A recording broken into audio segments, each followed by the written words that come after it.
Hello and welcome to the first episode of the London Football Podcast, a brand new weekly show hosted by myself, Ben Green, George Knight, Charlie Woollard and Rayan Choudhury.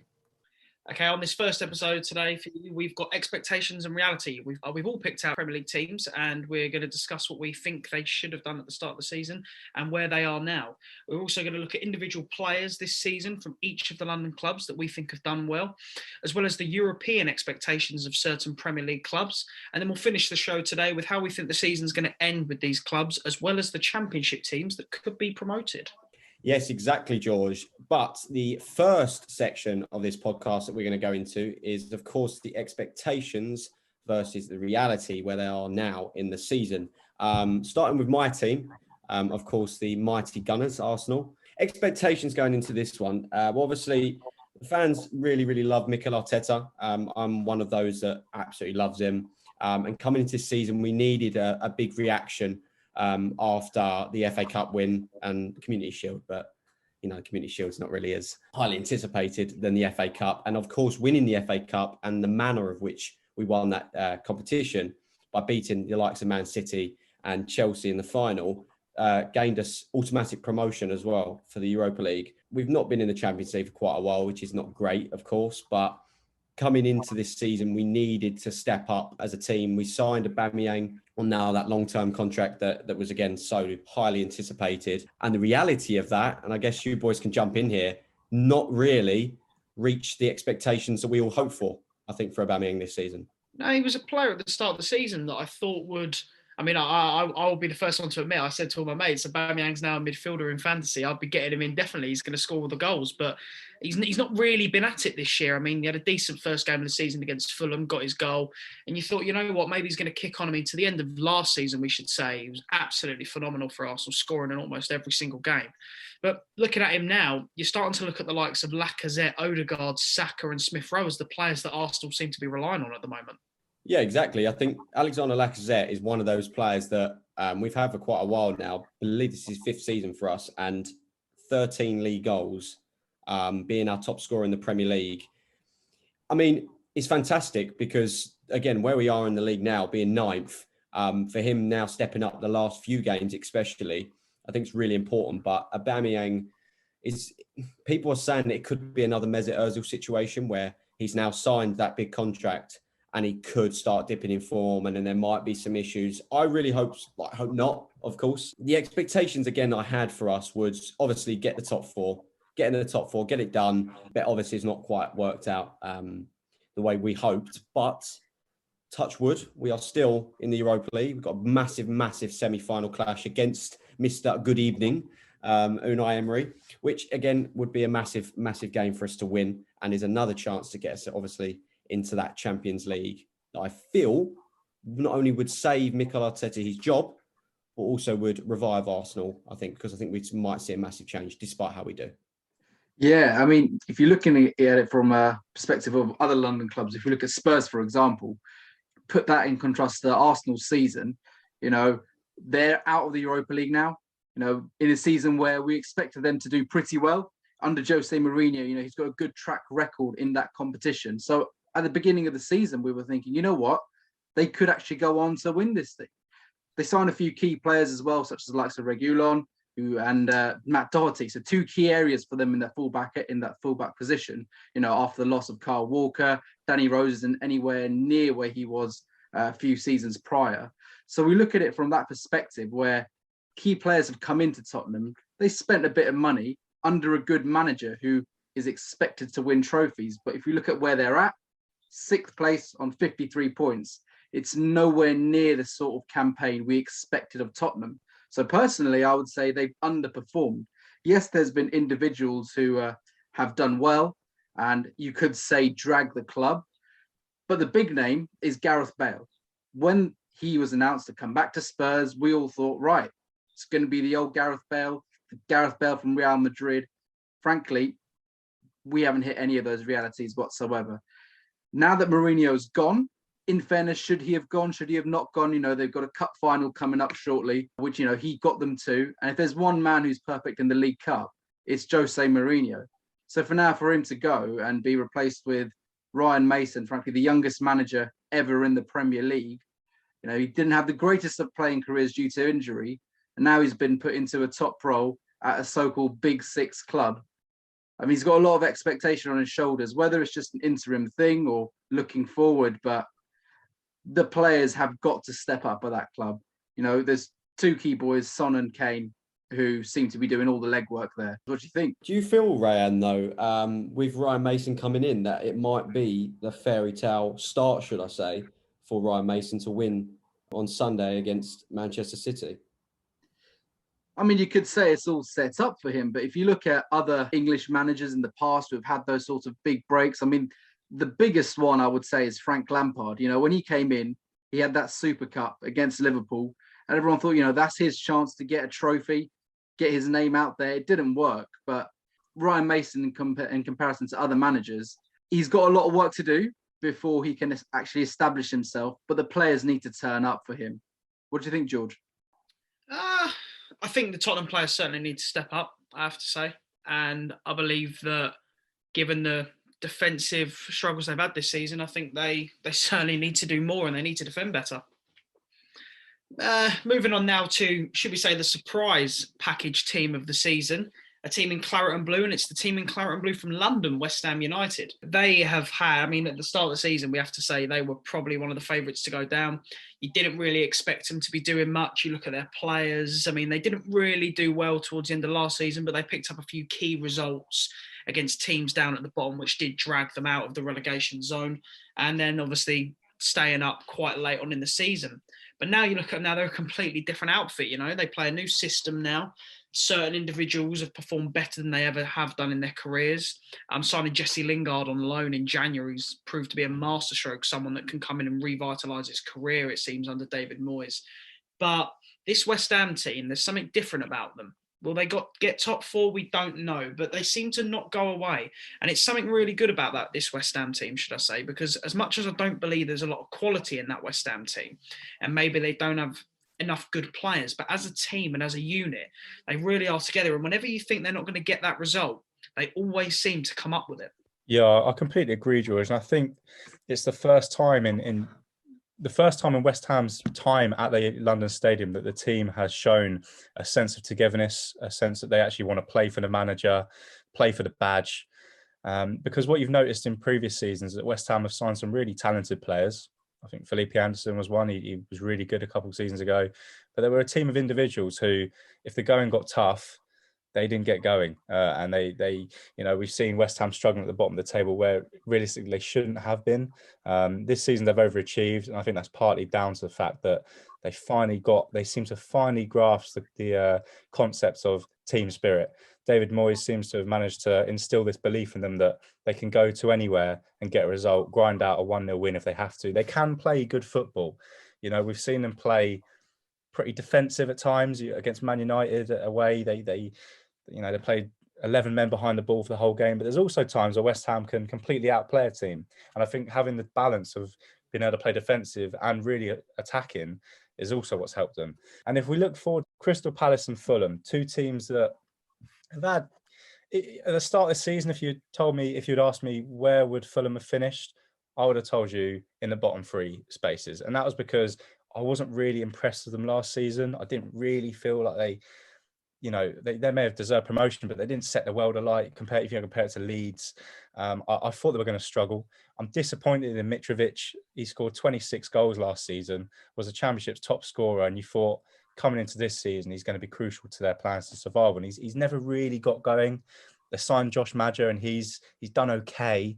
But to be honest, if you're a Fulham fan, I think you can be proud of how the players have, put up a fight. They're not going down without a fight. Will they have the quality to stay up? Maybe not. But I'd fully back Fulham next season under Scott Parker to have another successful season in the Championship. And do you still feel Scott Parker will still be the manager of Fulham, Ben, going into the next few seasons? Yeah, I mean, if the Fulham board have got any sense, they will keep Scott Parker as their manager, because for me, he's done a lot of things right this season. I think if you look at that Fulham team, where would they expect to finish at the start of the season? In the bottom three. Now, they currently are in the bottom three, but they are putting up a fight. If Fulham were going down, having got 12 points and been relegated at Christmas, then maybe you'd be looking at getting someone else in. But I think the way Fulham have put up a fight, especially since the turn of the year, there's promise for them next season. They can be relegated and not be relegated with a team of individuals who are going to be sold. I think this is a team they can keep together and really build on. Like we said, if you look at the other teams in the bottom three, I'd fully back Fulham to have a really successful season next year in the Championship. So if we look ahead to Crystal Palace now, once again, I feel it's another season where if you looked at the start of the season, where would Palace be? Probably where they are. They've had some really bright moments. I think the likes of Eze, who we're going to touch on later, has been really positive for them. Roy Hodgson has really, I think, done a good job at Palace since he's come in. He's steadied the ship and, do they have the biggest budget in the league? No. Do they have the most talented squad? No. But they have a belief in togetherness, and on their day, they do have some talent in that team to get a result. So for me, if you were asking me if I was a Palace fan, would I be happy? I wouldn't be ecstatic, but I'd be content with how my team's done this season. You said there, Ben, I feel like Crystal Palace, one of those teams, you say maybe they haven't got the biggest budget in the league, but they've certainly, for me, got quite a lot of talent. You talk about the likes of Eze, who we'll touch on later. You've got Wilfried Zaha, Jordan Ayew had a very good season last year. Do you feel Roy Hodgson now, though, has taken this squad just about as far as he can? Yeah, I've seen some Palace fans in the forums saying this, and, you have to ask the question. Roy Hodgson has done a good job there, but realistically, is he ever going to be able to take them up the league by 4 or 5 places? I'm not so sure. And like you said, they've got a lot of young players. Do they need a forward-thinking manager to allow these players to express themselves? Because, the likes of Eze, they've gone games where they haven't played, they haven't started, they've come off with 10 minutes to go. And, you almost want to have a manager there that's going to give them free reins to do what they want to do on that pitch and get the most out of that talent that they clearly do have. I agree with you 100% there, Ben, and everything that you say. And lastly on this subject now, we'll touch on the final London team in the Premier League, that being Chelsea Football Club. So Chelsea start the season. I didn't really expect much from them, but signing some big name players, Timo Werner for £50 million, and then getting Kai Havertz as well for a fee that will rise to nearly £100 million. Chelsea started the season. I thought, you know what, Frank Lampard here now. He's had that season with those players, and now he knows what he needs, and he's going to bring a few more players in. I really thought Chelsea could be a threat this season. Unfortunately for Frank, it just didn't seem to work out for him. A tricky December, we should say, and then he loses his job. I think a lot of Chelsea fans didn't want him to go, but they thought maybe for the best of their football club he should have done. The only thing that I think disappoints me there with Frank is he probably will never get that chance again now, and it probably didn't end on good terms. But bringing in a new manager, Thomas Tuchel, is he the right man for the job? We don't know. Hasn't really been given enough time yet, but he seems to get that defence sorted out. And Chelsea now, maybe they're not the most exciting team in the Premier League to watch, but they seem to be grinding out results, and they certainly have got a better defence under him. Let's not forget, they got a lot of big players in that squad now. I think Thiago Silva coming in is a rock at the back that they haven't had since the likes of John Terry or so were at the club. There's a mixture of youth and big name prospects within that team. You look at the likes of Reece James on one side. Then you've got Ben Chilwell on the other side, who's given his chance. But Charlie, what do you think on this? For me, I think Chelsea as a team are always that club that will always be round about the top 4. Obviously, they're regarded as a big 6 side. And I think, to be honest with you, they deserve that. Champions League winners, Premier League winners, FA Cup, League Cups. They've won it all. However, for me, in terms of their squad, we were talking about the players that they've signed. For me, the struggle that I have with Chelsea at the moment is their strikers. They've got very, very talented strikers in their club. The likes of, obviously, your Timo Werner, who supposedly is supposed to be their star striker, but the amount they paid for him, I believe, was about 40 million. And he's coming from the Bundesliga. Bundesliga is completely different to the Premier League. For me now, the Bundesliga is a very hard league and a very good league, because the likes of Jude Bellingham going over to Germany now, smashing it out there, Jadon Sancho smashing it out there. It's proven to be that league to prove yourself, really. But the Premier League is a completely different ball game. And like touching what I said about the strikers, you've got Werner, Giroud, Abraham. Tammy Abraham smashed it, absolutely smashed it at Villa. Got them up, pretty much. Got them up. Obviously, he was on loan, had to go back to Chelsea. And Tammy Abraham had a good start to the season.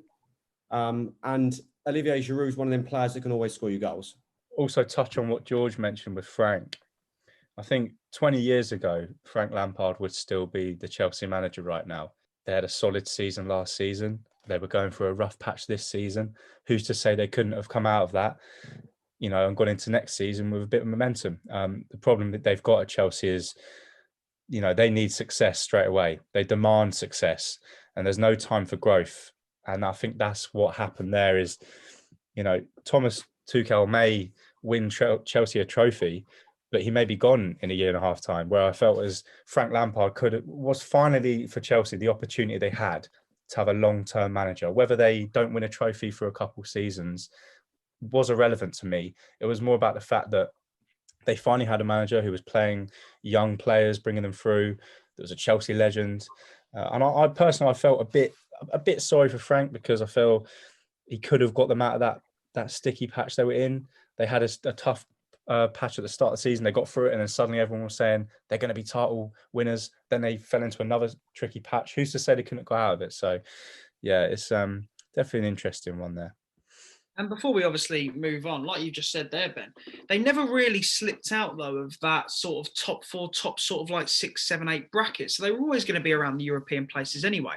And like you touched there as well, like Frank Lampard, he was building something at Chelsea. You look at Maurizio Pochettino at Tottenham, he got them from a club that were 7th, 8th in the Premier League, maybe just scraping into the Europa League. He got them into a top 4 team and then got them to a Champions League final. He built something with that club.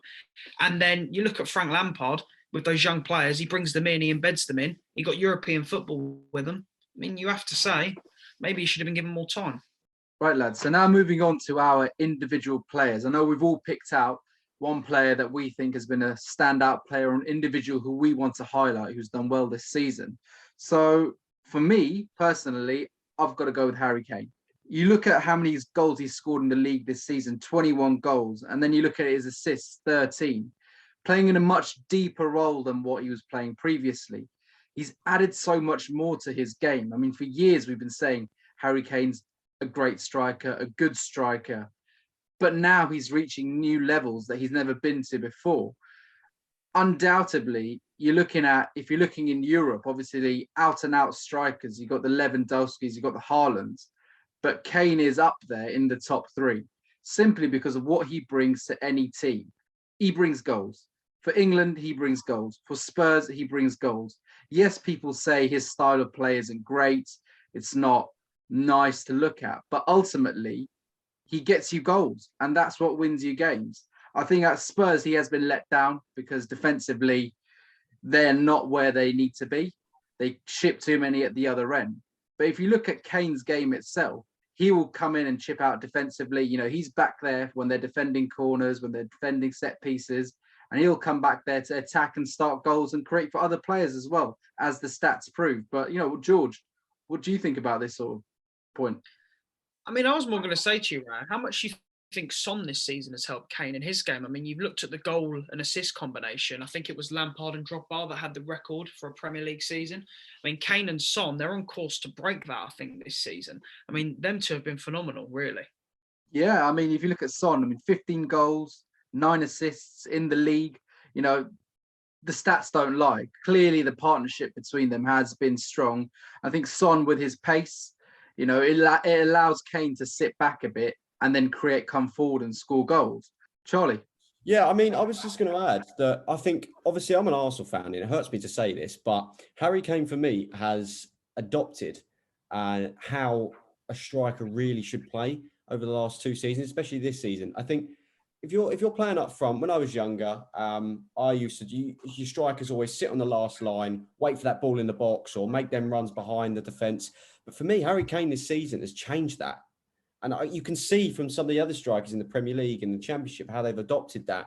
And I think Ollie Watkins is one to mention as well for his hold-up play. Harry Kane's hold-up play is fantastic. He'll come and get the ball deep sometimes, set up his teammates, and he can still score those goals. So I think that has to be mentioned because I think his all-round game has improved this season. And despite his age, he's proven that. I think if we move on now to my play that I've chosen, again, sticking to my boys Arsenal, I've gone for, obviously, Bukayo Saka, which I think we can all agree with is one of the best young players of this year, I still believe Phil Foden is the number one.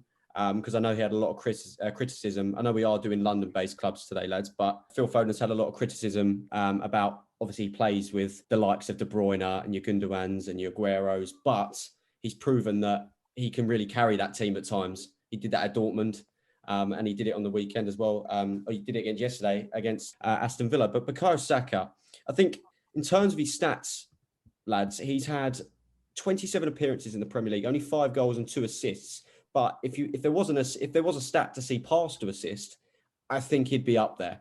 He creates a lot of our play. Every time he's in or on that pitch, he makes an impact.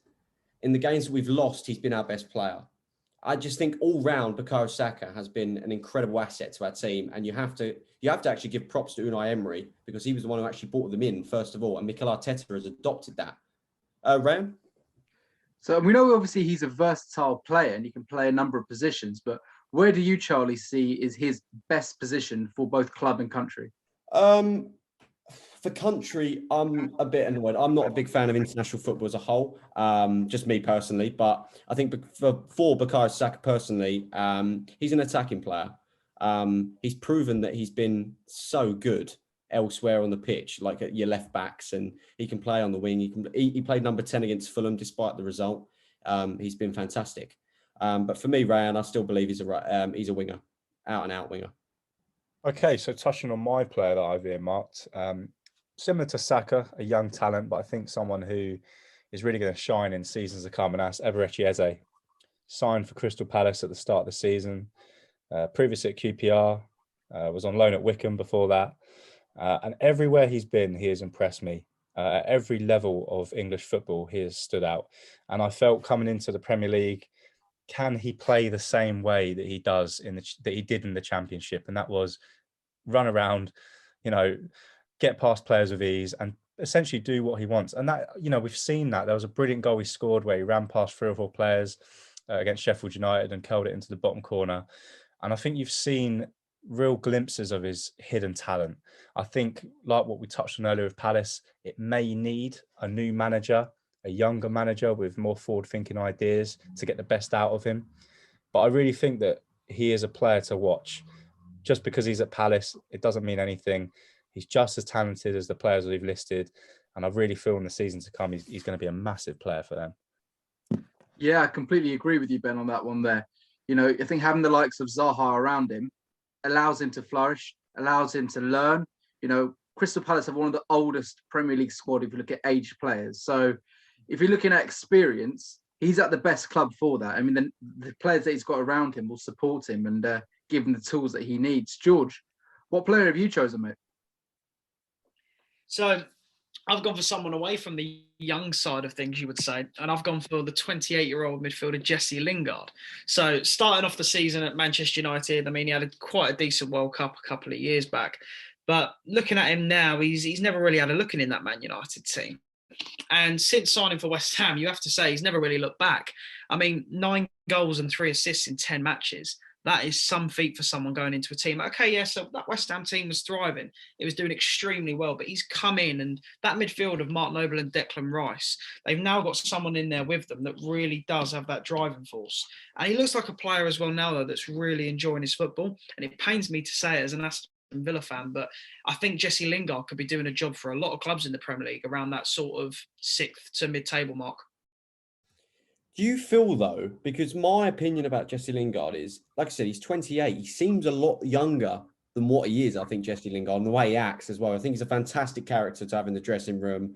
I think he's one of them players that can cause trouble on the pitch as well. But do you feel that he's really going to have that impact? If he does, and also my other question is, do you feel that West Ham will try and keep him, or do you think he's going to have a future at Manchester United? And how well do you think he'll do now for the rest of this season and the seasons to come? Well, starting off with the last question that you asked, I think for the rest of this season, I think he's got a lot more left in him. And I think he'll probably be named in the England squad to go to the Euros. I think he's been nothing but phenomenal. I think if you ask Jesse Lingard himself, I actually think he'd probably rather stay at Manchester United. I believe he's a Manchester United fan. But I don't think Ole Gunnar Solskjaer likes him too much. Like we say, he has not played this season in the Premier League for Man United, not even a minute coming off the bench. So it's going to be quite an interesting one for him. And in terms of a summer move, I think he will be looking to move away, and it'll be very interesting to see what sort of clubs come in for him. Because I think West Ham will get European football now this season, so they will be in the Europa League. But you look at the sort of clubs that might be after him. I mean, just to name a few, maybe Arsenal might want a player like that. Maybe a Leicester City. Leicester City probably playing in the Champions League next season. Another player to add to their firepower that they've already got. So it'd be interesting for him, because I think West Ham won't be just the only club in for him. And I think there'll be a few bigger clubs as such, Premier League-wise, that will be after him. Okay, and moving on to the final subject that we have got for today's podcast, it is how we think the season will end. So we'll be focusing on the teams near the bottom as well as the teams near the top, and also finishing off with the teams that we think will come up from the Championship that are London-based. So I'm going to start off with a quick one on Chelsea and West Ham. They've obviously got a crunch fixture this weekend against one another. If you want my prediction, I think Chelsea might just sneak top four personally. I think they've got a nicer run in than West Ham. And I also think, like we've spoken a bit earlier, West Ham have got that potential to have a few silly results like we've seen against Newcastle. So, interesting one for me. But I think Chelsea might just sneak top four, and it will be West Ham that will be resigned to play in the Europa League next season. I agree. I think West Ham have put up a really good fight this season, but ultimately it's going to be really hard to sustain that performance level. Like we saw that silly result against Newcastle. And I think they'll probably get one or two more of those results at the end of the season, which will ultimately probably leave them in fifth or sixth. If I was West Ham, I'd be really happy with the Europa League space. They shouldn't, if they end up being fifth, they shouldn't be disappointed or upset. I think that's still a very good achievement for them. I think Chelsea are just going to show the extra quality in the last few games that you need at this level to string a result, 4 or 5 wins in a row together. And I think Chelsea are going to be the team to do that. Like you said there, Ben, I think you see that Chelsea team, they've got more know-how going into these last few games of the season. And you feel that they've got the experience of getting into the top four before some of these players. And you think they might just be able to hold their heads more, whereas West Ham probably, they're a younger team. You think just maybe they're going to slip away a little bit. Yeah, so you mentioned that know-how there, George. And I think if we look at another one of the London clubs, Fulham, they're up against the likes of Burnley, Brighton, Newcastle for that survival. And I think that ultimately the experience and know-how at this level will prove too much for Fulham. I think they've put up a really good effort this season, especially since the turn of the year. Out of any of the bottom three, they've looked the most likely to get out of the situation.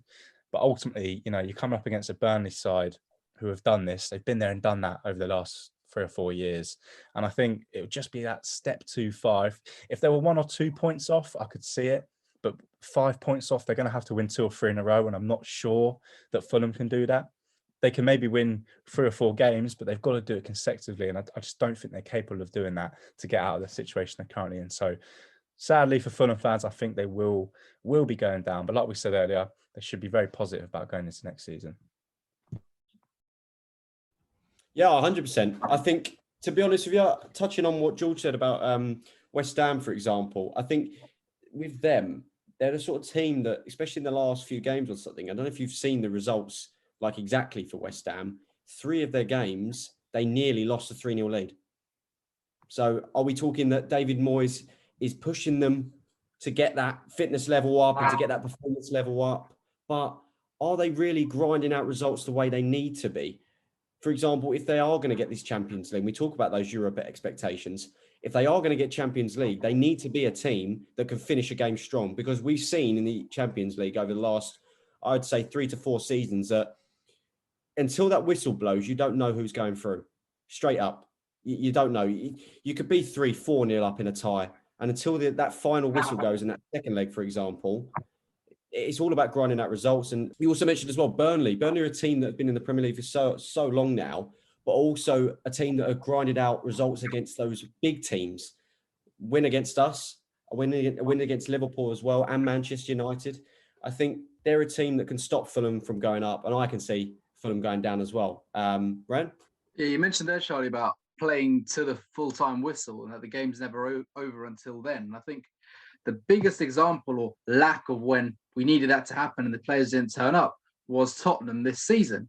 You know, in the Europa League, they had one of the best chances of winning the title. All they had to do was score a goal, score that away goal. But to concede 3 goals in the second leg, yes, away from home, but a team of Tottenham's calibre under Jose Mourinho should have done better.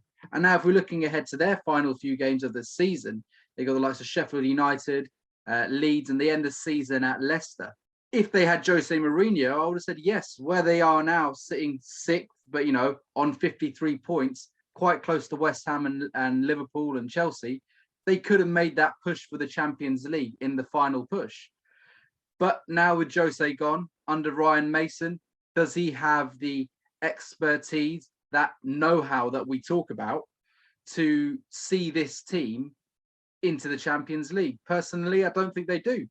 I do think they're going to get European football, but it will be another season of Europa League.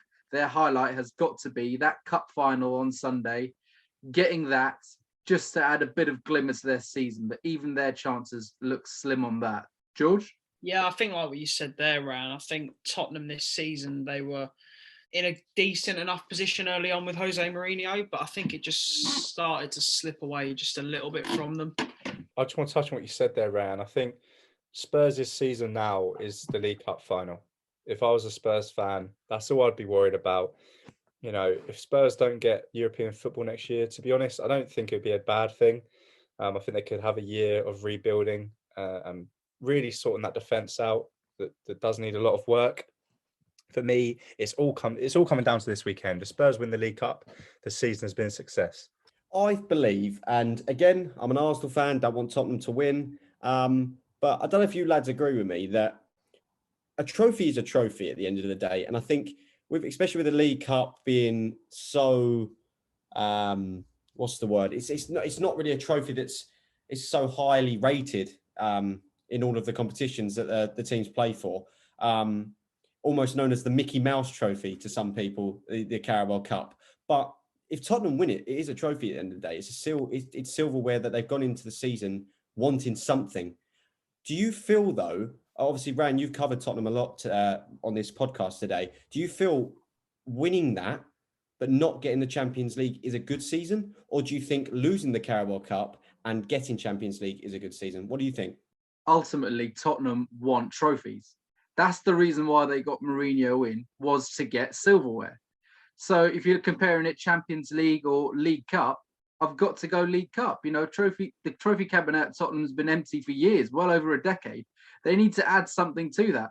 Who's going to remember that they qualified for the Champions League and get knocked out at the knockout stages or fail to get out of the group? Now, if we're looking away from the Champions League, looking at the Championship, who do we think is going to come up? Tell you what, that's a good tee into what I was going to say. Just about to say about Brentford, a team that I actually follow quite well. Someone that I knew used to play for him, used to be the captain until he moved to Birmingham, and I followed them for quite a while. But also, they're a team that actually show a lot of promise every season. They seem to be the bottle jobs of the playoffs, though. I think they've taken that crown from Derby, who are now absolutely slumped near the bottom of the Championship. And again, I think we can all agree on that. Derby used to get playoffs every season and just lose in the semi-final or the final every season. But Brentford seem to be doing that. But they seem to be getting there every season now. I think they're a team that, as I said, they show a lot of promise. They had the likes of Maupay, who then went to Brighton after Brentford didn't go up. You've then got your Ollie Watkins, who smashed it in the Championship. But then obviously they didn't go up, so he went to Aston Villa. Ben Rama went to West Ham. But they're a team also who, if they don't go up this season, you're going to have to start asking questions to how they do go up. But I really do hope they do in the playoffs. I think, like you've mentioned there, Chaz, actually, something that you really do need to admire Brentford for is every single season they've been in the Championship and they've ended up bottling it. A lot of their players have moved on, the likes of Ollie Watkins, you say, going to Aston Villa, Ben Rama going to West Ham, and even seasons before, Maupay going to Brighton. So they always seem to lose their best players, but then they always seem to be around the playoffs the following season. So you've got to admire Brentford for what they're doing at the moment, because even though they're losing these players, they're still managing to maintain a specific style of player that's keeping them towards that top end of the Championship. Yeah, I completely agree, George. And what I would say as someone who, I'm a Wickham fan, so I've seen Brentford play a couple of times this season. for me, Brentford have been the most impressive team I've seen in the Championship this year. Norwich may have claimed top spot for now, but Brentford, for me, have got the most talent in the Championship. If you compare them to previous seasons, no, do they have the star power like they had last year with the front three of Watkins, Benrahma and Mbeumo?